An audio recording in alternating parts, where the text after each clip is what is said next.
Biblia, porque me cogen mi Biblia, me van a tocar llevármela. Salmo 16, pero yo quiero, ¿qué pasó?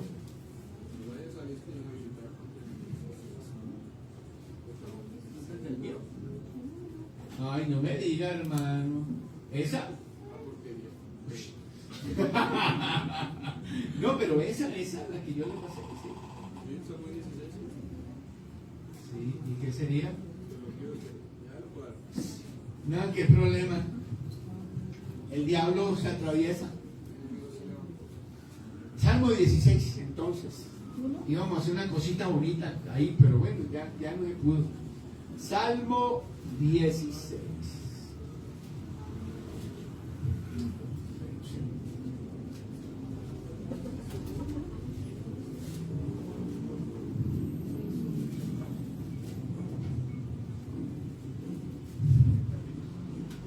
¿Dicen amén?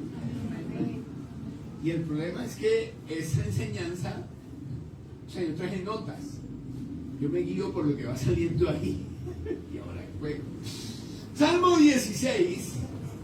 Quiero que leamos el versículo 11, que tal vez es uno de los versículos más conocidos de ese salmo, que dice: me mostrarás la senda de la vida, en tu presencia hay plenitud de gozo, delicias a tu diestra para siempre. Amén. Bendito Padre, gracias por este momento de reunión, Señor. Aquí estamos, Padre amado, en tu presencia para seguir aprendiendo, recibiendo, Señor, y llenándonos para recibir tu bendición a través de tu bendita palabra, Padre. Gracias, Señor, por la presencia de tu Espíritu en este lugar, pero también por cada uno de mis hermanos aquí presentes, Señor. Que tú, Padre, mires desde lo alto ese gran corazón, Señor, que han tenido, esa gran disposición que han tenido de venir aquí a este lugar, Padre. En Cristo Jesús, amén y amén. Bueno, tomen asiento, por favor. Salmo 16. Bueno, ya que eso, póngala. Es que quiero, no sé a quién se le ocurrió esto, pero hicieron del Salmo 16 una canción. Yo creo que lo hacen con inteligencia artificial, creo yo. A ver, ¿sí se puede o no se puede? No se puede nada.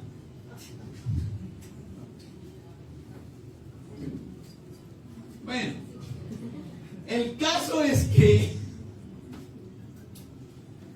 Salmo 16. ¿De qué nos va a hablar el Salmo 16? En esencia, lo que... Ya déjalo así, solo dame la diapositiva. Tampoco.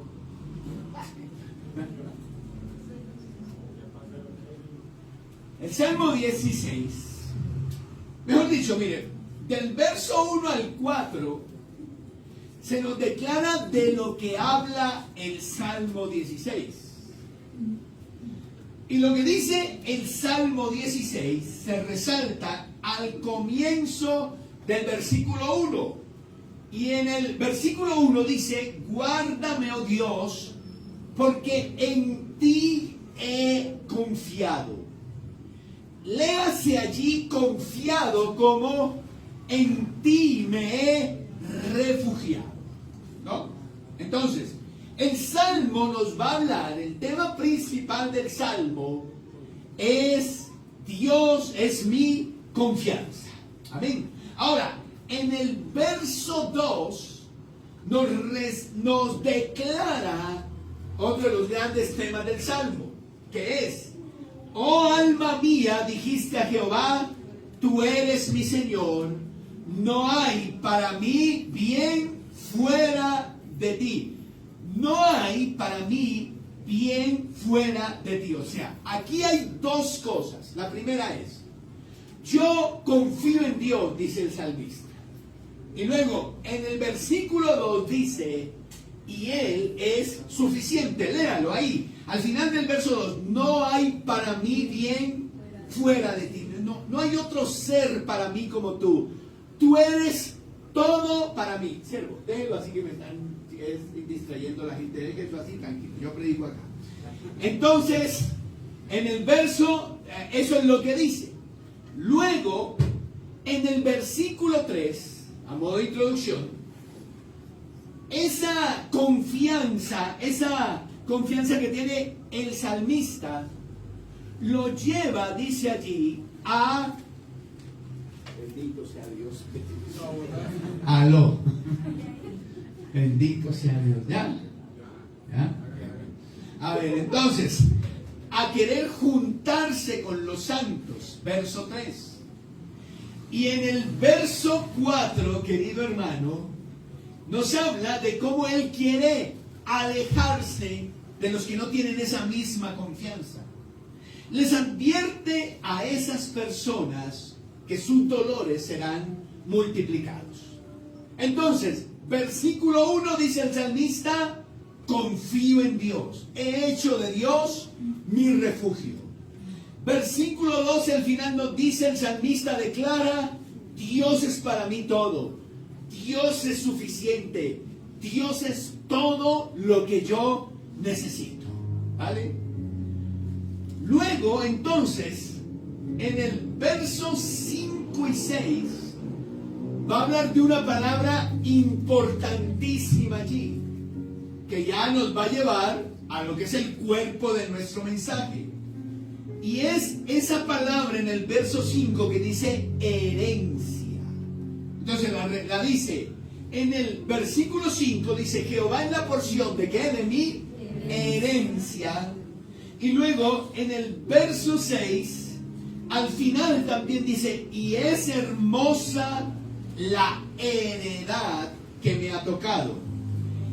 El versículo 6 dice: las cuerdas me cayeron en lugares deleitosos, y es hermosa la heredad que me ha tocado.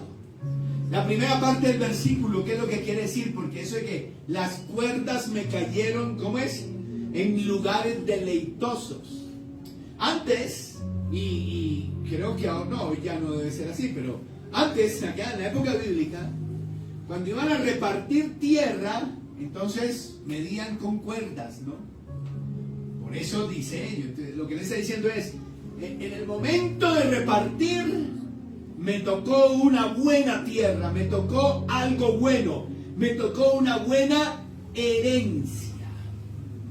Y entonces, del versículo 6 en adelante, lo que él va a hacer es hablarnos de esa herencia. Entonces, nosotros podríamos decir que el Salmo nos habla de la herencia de los que confían en Dios, o también de los beneficios de los que confían en Dios, que serían los que se declaran allí, que serían consejo, gozo y resurrección. Tres grandes beneficios, tres potentes beneficios, tres hermosos beneficios de poner nuestra confianza en Dios, de vivir para Dios, de ser seres entregados al Señor. Entonces vamos a mirar el primero, consejo, dice allí, ¿no? Consejo.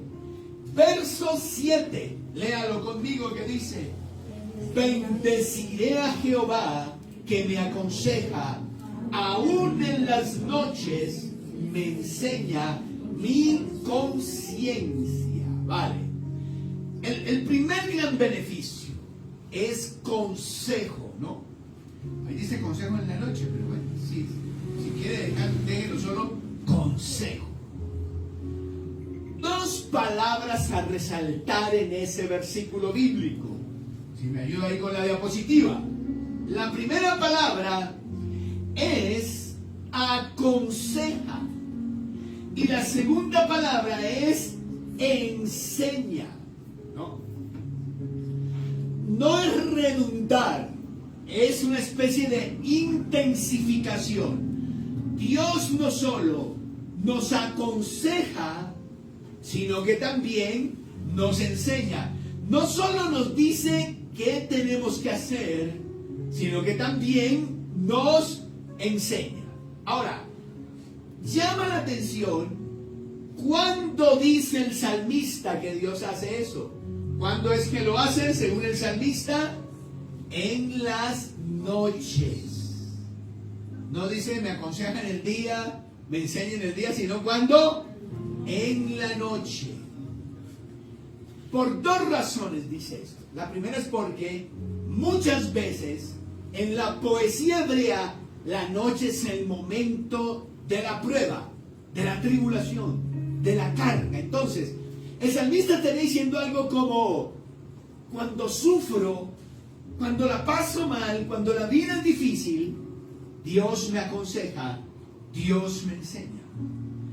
Pero también, y no sé a cuánto les pasa, porque es en la noche donde uno más piensa, donde se le va una hora sin poder dormirse y pensando y meditando. Amén, amén, amén. ¿Si les pasa o no les pasa? Amén. Donde despierta a las 3 de la mañana por allá y queda con los así despierto y empieza a pensar: ¿por qué Dios no mata al diablo? Debería matarlo, que se acabe todo el show aquí. Bueno, uno se pone a pensar, ¿no? A las 3 de la mañana cosas. Tal vez por eso, ¿no? ¿Verdad? Pero bueno, dice ahí, aconseja, enseña, y después entonces nos dice que es en la noche y habla de la conciencia. Pero aquí un detalle: literalmente en hebreo no dice conciencia, dice en mis riñones. En mis riñones. Más adelante va a hablar del hígado. Porque usted sabe que en la cultura hebrea las emociones estaban ¿dónde? En las entrañas. Y pues las entrañas son los intestinos, el estómago, los riñones, el hígado. Por eso, cuando él dice que enseña a mis riñones, entonces dice, enseña a mi conciencia. Y tienen razón en pensar eso. No, y de hecho es cierto, ¿no? De hecho es cierto. Porque cuando usted se enamora, ¿usted dónde siente el amor? Cuando está así en la etapa del enamoramiento, está drogado, está hormonizado. ¿Dónde siente el amor? En la mariposa. ¿Se acuerdan de las mariposas? Ya ni se acuerdan de eso. Ya no. La mariposa no la siente aquí, ¿no? Y cuando tiene un susto, ¿dónde lo siente? En el estómago, ¿cierto? ¿Y qué más? ¿Qué más? A ver, cuando le sacan la piedra, le da gastritis. Le da gastritis. Entonces, ellos decían, no, las emociones están en las entrañas, y sí tienen razón, ¿no? Al estómago le dicen el segundo cerebro, porque tiene muchas neuronas, como el cerebro. Por eso uno siente también con el estómago, muchas veces. Entonces dice, mire, un primer gran beneficio de confiar en Dios, de que Dios sea todo para nosotros, es que Él nos va a aconsejar, Él nos va a enseñar. En la prueba, en la tribulación, en los momentos de quietud, Dios nos va a enseñar. Miremos la otra, por favor. Ese Salmo 32:8 ahora. ¿Lo va a leer usted? Así que ayúdeme, por favor. Salmo 32:8. Salmo 32:8. Salmo 32:8.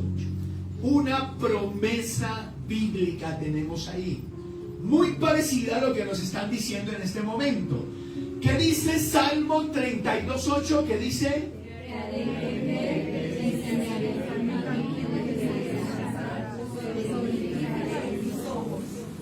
Eso. Ahora lea el 7.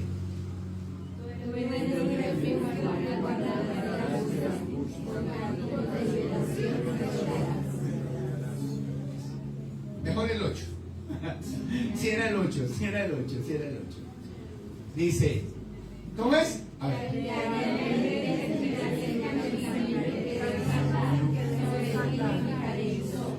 Mire qué profesor. Te haré entender.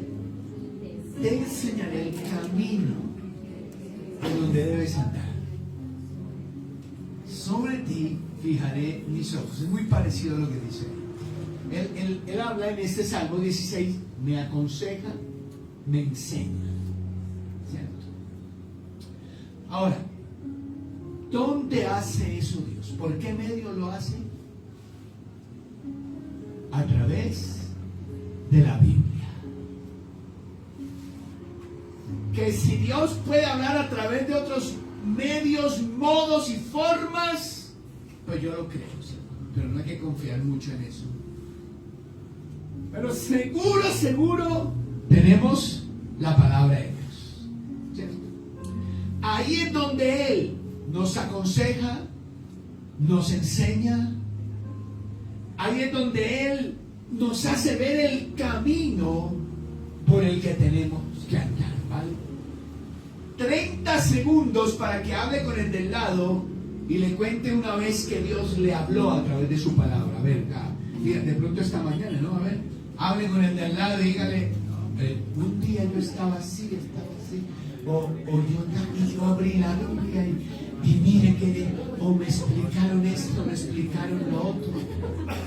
Así, 30 segundos le voy a dar para que hable con alguien y le diga, cuéntame una vez que Dios te haya hablado. Yo vi una prédica y en la prédica hablaron preciso. Así. 30 segundos. Amén. Eso. ¿Ya listo? ¿Ya echaron chisme bueno? Sí, amén. Bueno. Porque Dios nos habla a través de su palabra. Pero atención. Porque yo tengo que tener un corazón enseñable, humilde y de carne para recibir y aceptar ese consejo y esa enseñanza de Dios. La palabra está ahí. Lo que hace falta es un corazón enseñable, humilde y de carne que la siga y la escuche. ¿Ah? De poco sirve para su vida particular que ahí esté la palabra, que ahí esté el consejo, que ahí esté la enseñanza, si usted no tiene un corazón humilde, sencillo y enseñable. Amén, hermano. Nos conviene dejarnos guiar por Dios. ¿Sabe por qué nos conviene dejarnos guiar por Dios?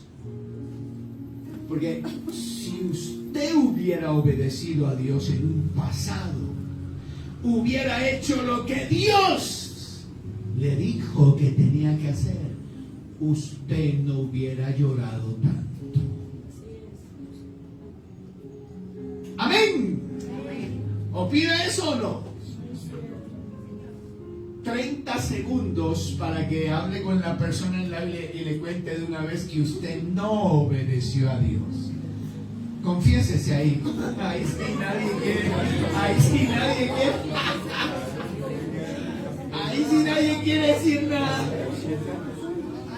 Claro, porque no fue como los perros en misa, dicen allá en Soacha.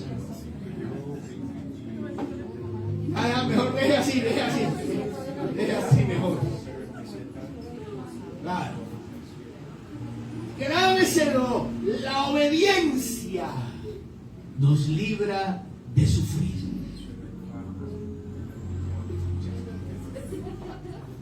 A veces la obediencia nos hace sufrir, pero es un dolor para crecer y para mejorar.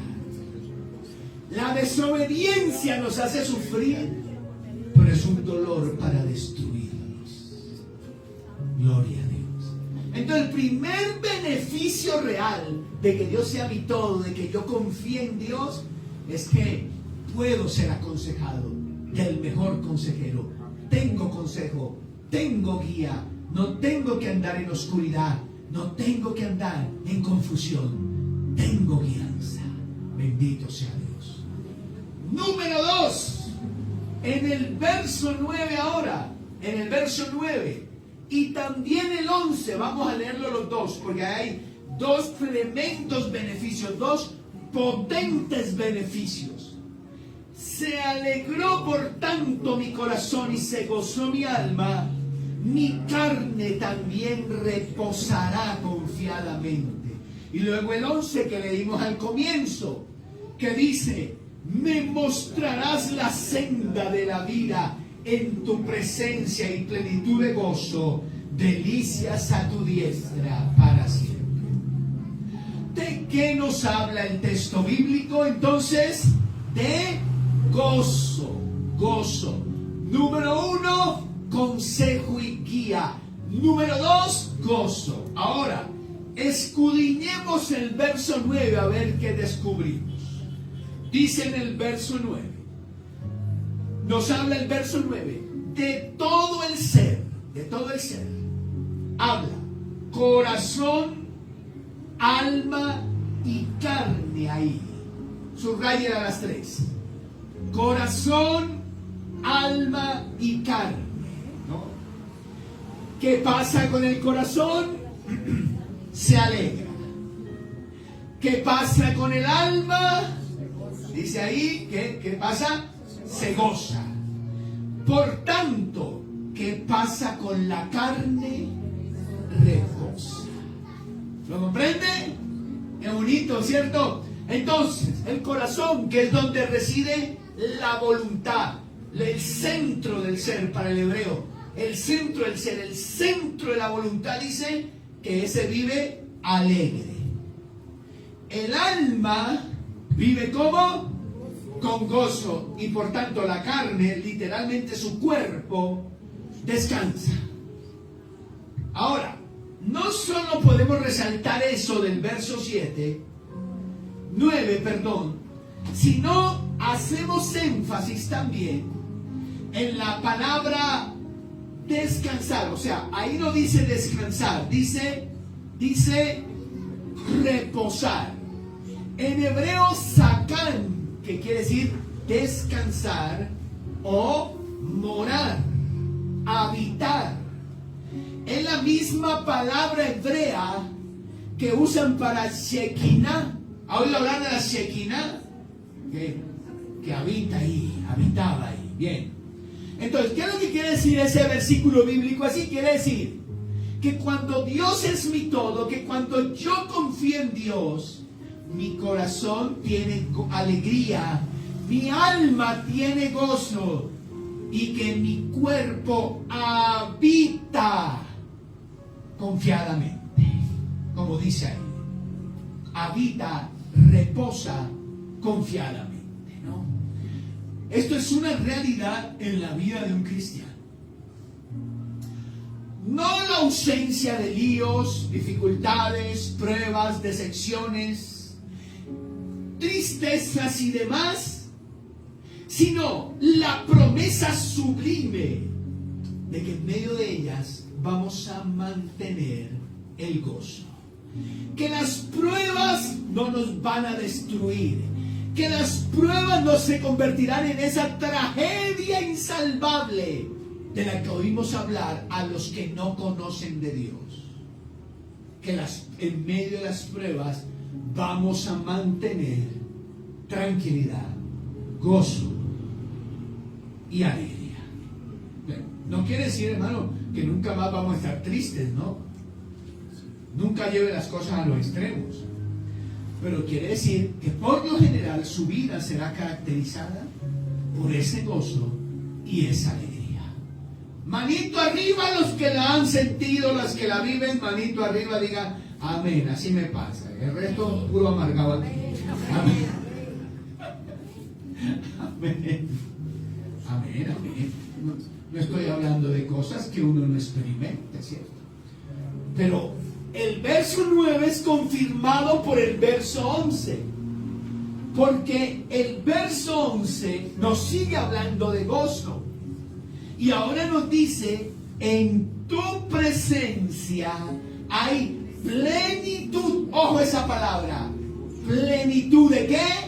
de gozo. Y plenitud del hebreo sobe, que quiere decir saciedad, hartura, comer hasta quedar satisfechos. Qué rico es comer y quedar llenos, ¿verdad? Gloria a Dios. Bueno, dice que una bendición de quien ha confiado en Dios, de quien hace de Dios su todo, es que va a haber plenitud de gozo en su vida. Amén, hermano. Ahora, vamos a decir resulta, no sé si se resulte. A ver, la otra. Mira esa canción, esa canción es inspirada en este versículo bíblico. A ver si sirve o no, porque no, tranquilo.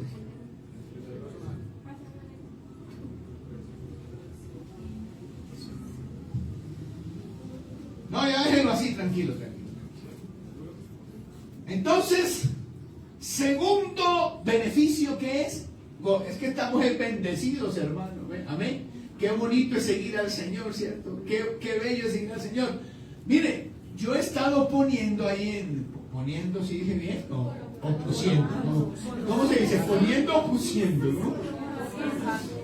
Posteando en redes sociales beneficios descubiertos por la ciencia, ¿no? La ciencia.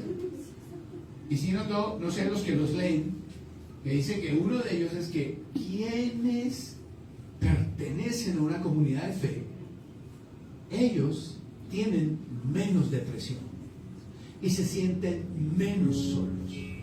Eso no solo es un beneficio de la comunidad, sino de la presencia de Dios en la vida de esas personas.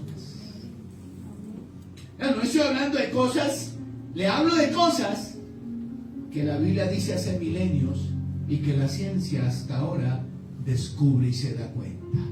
Vale la pena seguir a Cristo.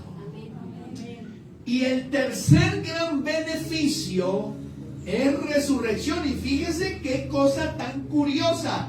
En un momento de la historia hebrea, donde el concepto de resurrección no existía, no se conocía, aquí tenemos un atisbo de ella. Una revelación primigenia de la gran doctrina de la resurrección. Una pequeña luz que se abre para que pudiéramos empezar a entender las cosas. Entonces el verso 10 y 11 es muy importante en este salmo, y en todos los salmos diría yo, porque mire lo que dice, porque no dejarás mi alma en el Seol, ni permitirás que tu santo vea corrupción. Y luego dice, me mostrarás la senda de la vida. ¿De qué habla David aquí? Habla de algo que debió parecer extraño a quienes leyeron este salmo en ese momento. A nosotros no, nosotros entendemos y decimos, ay, ya sé por qué dijo eso. Pero cuando David dijo eso en aquel entonces, pues la gente diría, ¿pero de qué está hablando? Bueno, usted ya sabe que era el Seol, ¿no? O espero que era el Seol. No es el mismo infierno del Nuevo Testamento, con sus llamas y gusanos. El Seol era otra cosa. El Seol era donde iban todos los muertos, los buenos y los malos, a vivir una existencia sombría allí. Gentes andando en un mundo sombrío, gris, oscuro. Pero es la segunda parte del versículo lo que llama la atención, porque hasta ese, pues, todo el mundo sabe del Seol. Pero eso que él diga, no dejarás mi alma allí. Entonces, ¿dónde, David? Si no hay otro sitio para los muertos, ¿cómo así que no dejarás mi alma en el Seol? Ahí ya tenemos algo. Y luego, en el verso 10 dice, no permitirás que tu santo vea corrupción. ¿Cómo así? Bien, eso es una profecía lo que le estaba diciendo allí. Y seguido habla de la senda de la vida. Entonces, habla de muerte, habla de vida, habla del Seol, pero que no se va a dejar allí su alma, pero que él no va a ver corrupción. Habla de una profecía de esas que llaman mesiánica, en una profecía de Jesucristo y particularmente de la resurrección de Jesucristo. ¿Bien? En el libro de los Hechos, esos dos textos bíblicos que vamos a leer, Pedro y Pablo van a usar este versículo de la Biblia para explicar algo muy importante. Así que por favor busque Hechos capítulo 2, versículo 25 al 32. Hechos capítulo 2, versículo 25 al 32. En el sermón de Pentecostés, Pedro dice lo siguiente: porque David dice de él, veía al Señor siempre delante de mí, porque está a mi diestra, no seré conmovido. Por lo cual mi corazón se alegró y se gozó mi lengua, y aún mi carne descansará en esperanza. Porque no dejarás mi alma en el Hades, ni permitirás que tu santo vea corrupción. Me hiciste conocer los caminos de la vida, me llenarás de gozo con tu presencia. Varones hermanos, pasa él a explicarles. Ojo, ojo. Varones hermanos, se os puede decir libremente del patriarca David que murió y fue sepultado, y su sepulcro está entre nosotros hasta el día de hoy. Pero siendo profeta y sabiendo que con juramento Dios le había jurado que de su descendencia en cuanto a la carne levantaría al Cristo para que se sentase en su trono, viéndolo antes, habló de la resurrección de Cristo, que su alma no fue dejada en el Hades, ni su carne vio corrupción.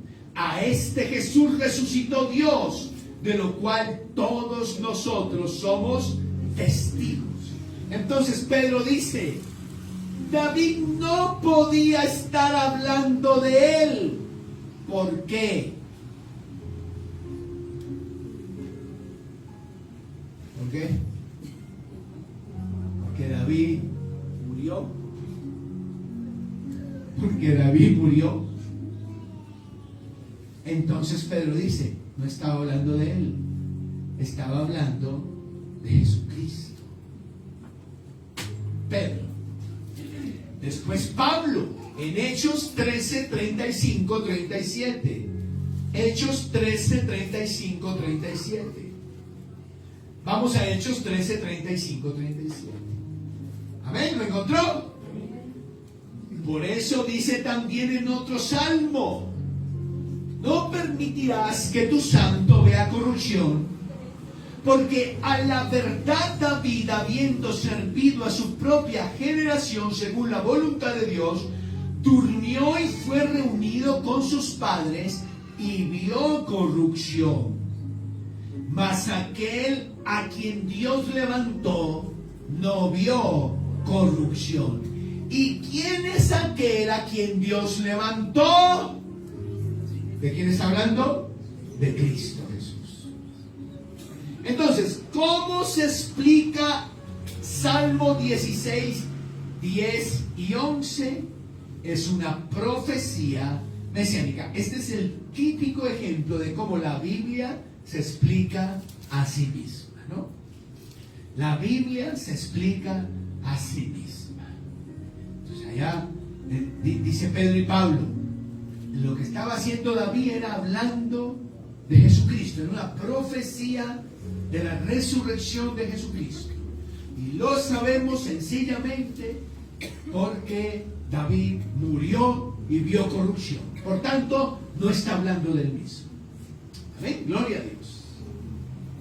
Ahora, bueno, ya, ahí está. Mire, hermano, la resurrección a mí me apasiona. La resurrección de Cristo es un tema que me apasiona. Le voy a decir la razón fundamental. Porque si Cristo resucitó, el cristianismo es real y no importa nada más. No importa si en la Biblia hay aparente o alguien descubre una contradicción algún día. No importa las confusiones filosóficas que tengamos. No importa nada. Sencillamente, si Jesús resucitó, ese es el sello de veracidad sobre todo el cristianismo. ¿Comprende las cosas? Esa es la razón más importante. Y pues, ¿qué cree usted?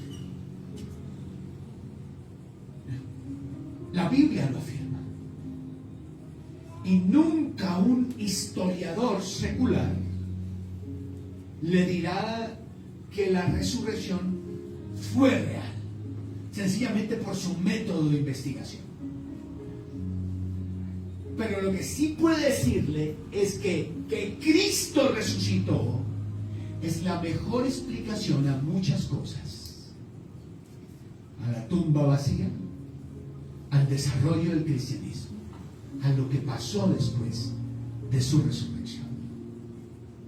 Y que lo que pasó, que vemos gente entregando la vida, entregando a sus familias. Es increíble. A cualquiera de ustedes, a mí, si le dicen, tiene que renunciar a su fe cristiana, o si no, mato a Lice. No la mato a usted, voy a matar a Lice, voy a matar a Sara, voy a matar a Daniela, a María José, voy a matar a Isaías y a Ezequías, Nehemías. Perdón.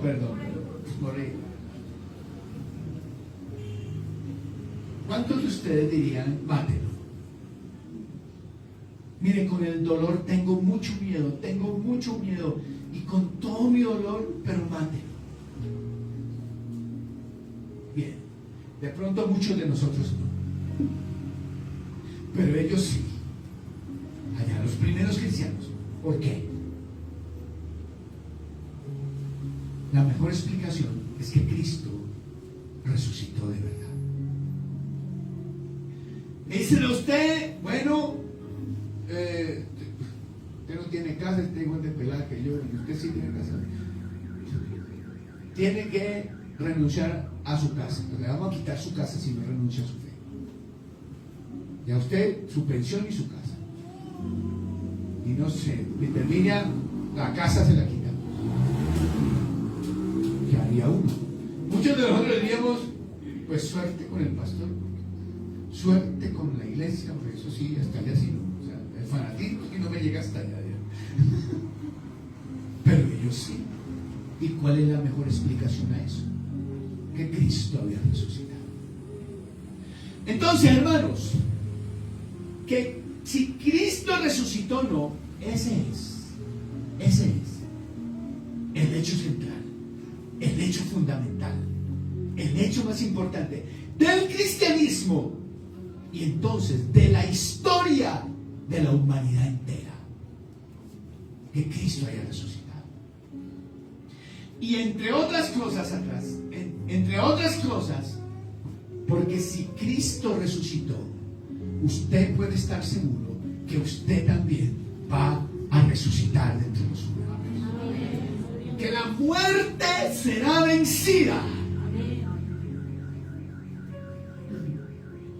Y esta es una cosa maravillosa.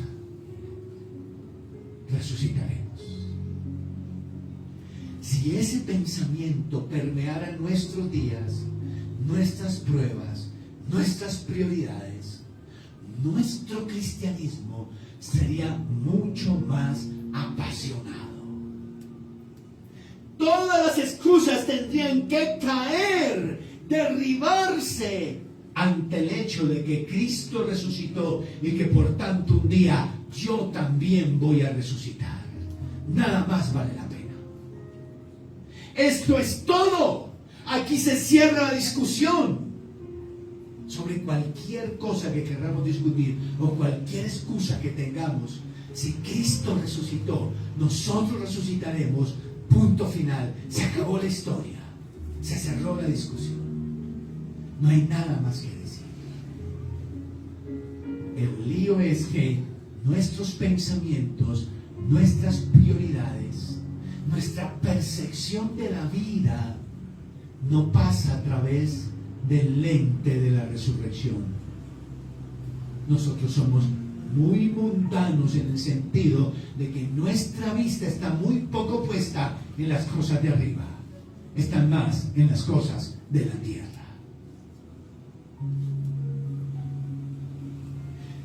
Si Cristo resucitó, cualquier sacrificio, esfuerzo, renuncia que hagamos por Cristo vale absolutamente la pena y lo es todo. Pero no vivimos así. Y hay gente allá afuera más apasionada por otras cosas que nosotros por Cristo y su obra, porque no pasamos por el lente de la resurrección. Y habría que preguntarnos si de verdad creemos que Cristo resucitó y que nosotros un día vamos a resucitar. Habría que preguntar si lo creemos de todo corazón.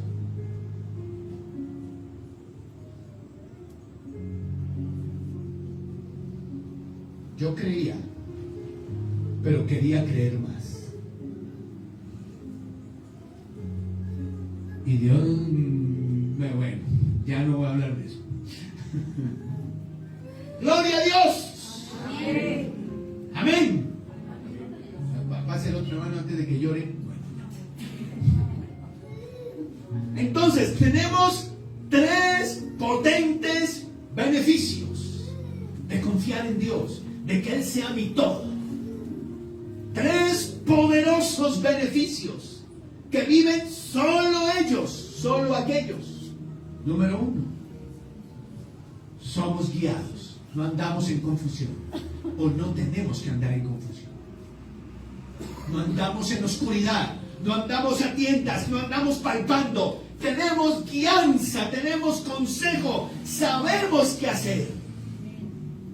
Lo que pasa es que nos hacemos los locos, pero sabemos qué hacer claramente.